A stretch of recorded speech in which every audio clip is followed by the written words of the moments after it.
we've got to find a different way. And this is part of what I'm doing.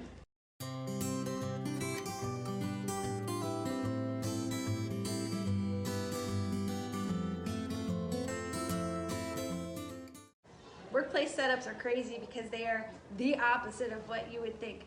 Our most optimal focus situation, totally different than what you. Here's the deal. They go up into their thought and then they come back down. They go up into their thought, they come back down. If you're tossing a ball with a kid, if they're walking around your kitchen island, they have body movement that's sensory, anchoring them into the now, and helping to keep their brain from hijacking them into their thought floating.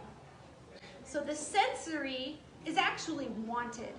So super isolated, really quiet, really blank, empty space with only a pencil at home is like the worst situation for homework for an ADHD brain. If you follow some of these guidelines, this will help anchor them into the now. When they're anchored into the now, they want to get their homework done as much as you guys want to get them to get their homework done. They want freedom as much as you want them to have it. Number one thing, comfort. If an ADHD person is uncomfortable, you're going to hear about it over and over and over and over and over and over and over again. And the reason why is because that's what's happening in their head over and over and over and over and over and over again. Okay, food and drink. Oh, essential. Food and drink, essential. Boost that dopamine level. Sugar is actually not the enemy. Sugar bombs are the enemy. So actually a low dose of sugar, so eating mints while they're taking a test will do wonders for them.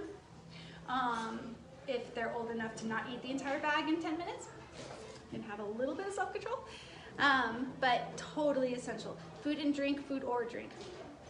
Boost that dopamine level, gets that blood rolling, gets that glucose up to the brain, gets the brain thinking. Elements of nature, something called soft stimulus. So there is something that's too stimulating, like a TV on. The TV is on, they will swear up and down they can still concentrate. No. As long as the brain has something more interesting to notice, it's gonna go there. The TV is too stimulating, but a window to outside is soft stimulus. It stimulates their senses. And besides, they're hunters and builders, so being outside wakes them up. They look up and they distract themselves back into focus. So you want the refocus distractions. You know what's the very best refocus distraction? You guys. I'm so sorry. But they look at you and they go, oh, right. So a magical thing to do is just body double. Just hang with them.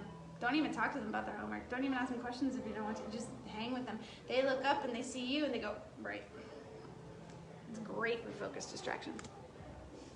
Steady sound. One misunderstanding, a myth within education is that sound is distracting. Actually, quiet is the most distracting thing in the whole world. Quiet is so loud. Our brains go, what's going on? What's going on? Our hunter in our brain goes, listening for the rustle in the grass somewhere, and all of our antennas go up in quiet and we hear everything. It's miserable. So what we need actually is steady sound, so like a coffee shop or music without words. Instrumental hip hop is a nice one. White noise generator? Yes, white noise generator. And so steady sound. It's sudden sounds that distract us. Because the hunter in us go, you know, the hunter in us wakes up all of a sudden. But steady sound is key. Body movement is key. We're hunters and we're builders. We get up and we move. We think best on our feet. Our thinking button is on our feet. Neurotypicals, their thinking button's on their butt. They always want us to sit down to think. Sit and think, sit. You need to learn, sit. Carpet time, sit.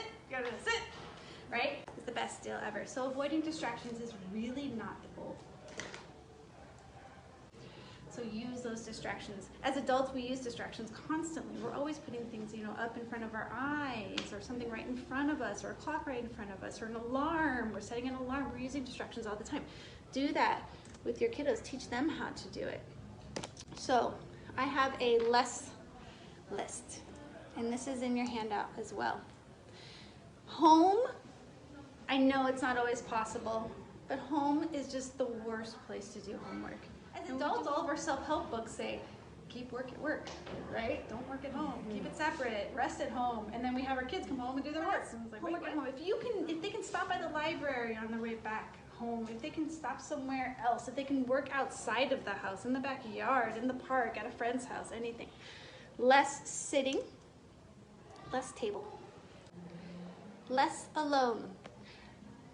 The majority of my clients over the last 5 years focus much better when they are talking, when they're talking through. If you have a talker, a kid who just talks and talks and talks and talks and talks and talks and goes through one idea to the next idea to the next idea, what they're doing is that whole secretary putting the puzzle pieces together up in their front brain, but they're also needing to do it out loud and then hear themselves in order to process and make sense and put the puzzle pieces together.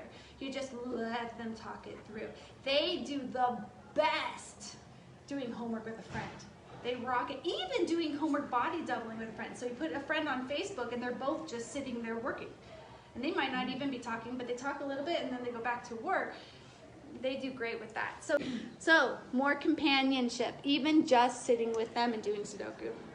More body movement, more talking, more steady sounds, more outside as much as possible. And a lot more fun.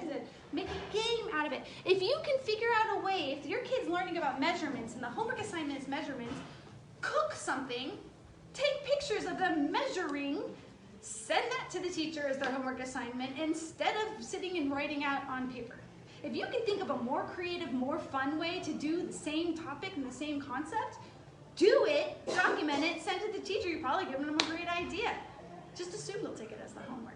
They should. They probably appreciate it, to be honest with you.